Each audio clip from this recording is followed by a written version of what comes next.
สบายดีเนาะมื้อนี้สิพามาเบิ่งวิธีเอาแท่งสร้างโรงสร้างเนาะขั้นตอนของมันก็มีเอาเสือกแล้วก็คน 4-5 คนที่ว่าเกี่ยมจะเอาลง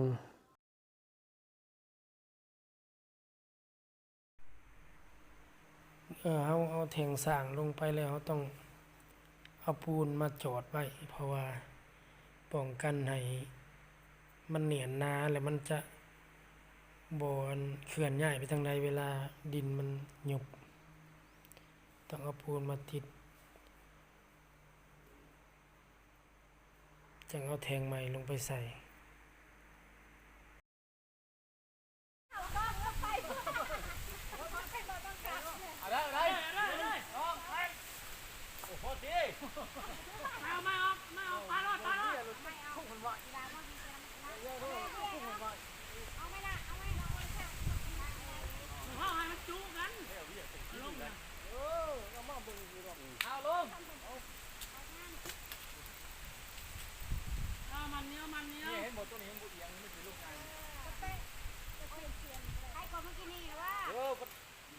มัดที่แรกมันจะด่ามันมีเรื่องคุ้มเรื่องมันมันลงบ่เชิงเลยสุกเชิงเลยเด้อเขาจะให้ลูกใบหุ้นแทนลงอีกน้องพ่อให้จูกันได้ยังลงกันได้ไปลายเบาลงไปลงไหลปล่อยมายังปล่อยมาเบาออกไหมล่ะสาวีรถถ้วยลาบ่พ่อเกี่ยวไม่ลงอีกนะลงเสียนลงก่อนเวลาเขาลงก็เสียนแกะอัพลงจะยืนนี่ได้ต้นจะลงอะไรเขาไปยืนเกินกันจะได้ผมว่าผมว่านี่อยู่คุณคุณช้าจ้ะ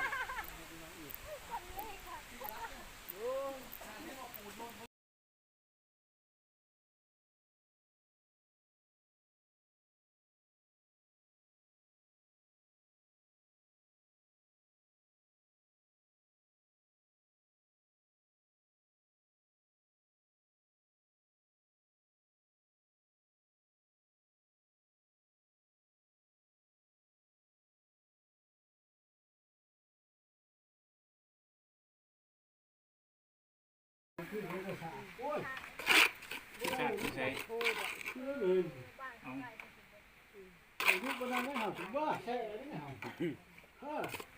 มันมีไอ้โมเบ็ดยังหมดเลย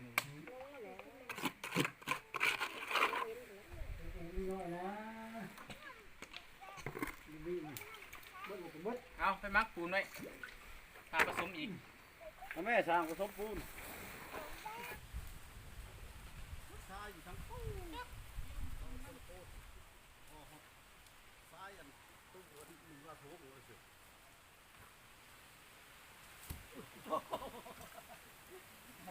มันแรงว่ะ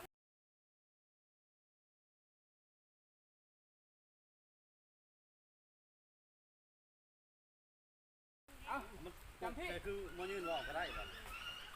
ที่ก็ตกทางนะสิเดี๋ยวนี่มาล่างมาขอกำลัง1 2 3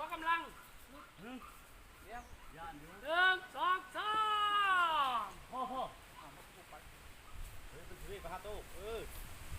ต้องมาเที่ยงขับเลย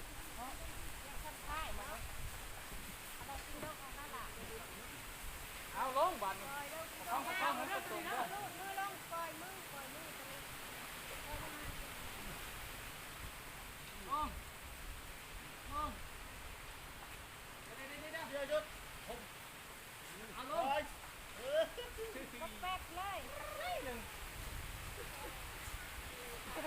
เขารอจังหวะอยู่ล้มก็ทิ่มปักเลยกินดิ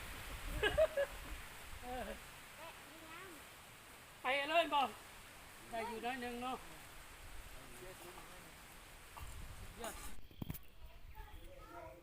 เอาลงแล้วบานนี้ขั้นตอนต่อไปก็เหลือแต่เอาดินลงไปถมแต่ว่าก็ยังบ่ได้ถมยังบ่ได้เฮ็ดสมบูรณ์เทื่อ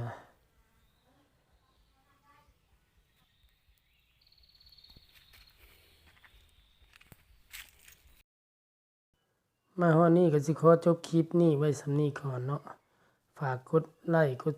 แชร์กดติดตามหน่อยเด้อ